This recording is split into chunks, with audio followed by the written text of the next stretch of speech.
Patuloy ang ginagawang hakbang ng Kamara sa pangunguna ni House Speaker Faustino Boji D. III tungo sa layong maiangat ang buhay ng mga Pilipino sa bansa. Kabilang na nga riyan ang ilang mahalagang hakbang na kanilang itinaguyod nitong Oktubre. Ang buong detalye ihatid ni Julian Bunag.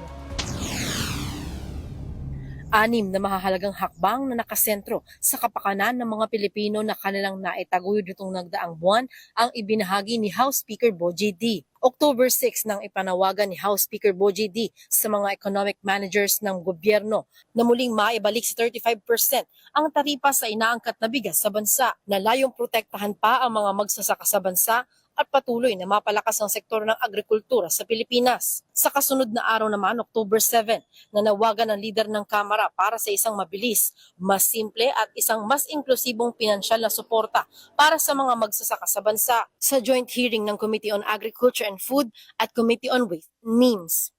Ayon kay Speaker D, ang pagiging mandatory ng crop insurance at ang pagiging fully digitalized nito ay makatutulong sa mga magsasaka para kaagad na makabangon mula sa pagkalugi dahil sa mga kalamidad at mga biglang pagbabago sa merkado. Naipasa naman ng Kamara nitong October 13 sa ikatlong pagbasa ang 6.7 trillion pesos na 2026 General Appropriations Bill. Sa botong 287 na yes at 12 no, formal na naipasa ito ng mababang kapulungan. Bukod dito, 4 na panukalang batas pa ang naipasa sa araw na yon.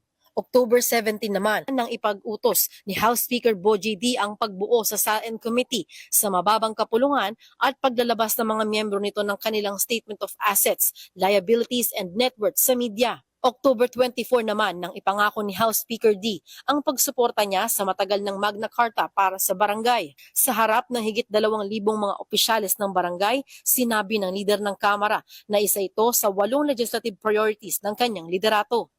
Nitong October 26 naman nang ipangako ni Speaker D ang pagsubaybay niya sa EO 100 at EO 101 na nagtatakda sa mga LGU na direktang bumili sa mga accredited na kooperatiba lang ng magsasaka at mangingisda. Para sa totoong balita sa Bagong Pilipinas, Julian Bunag, Congress News.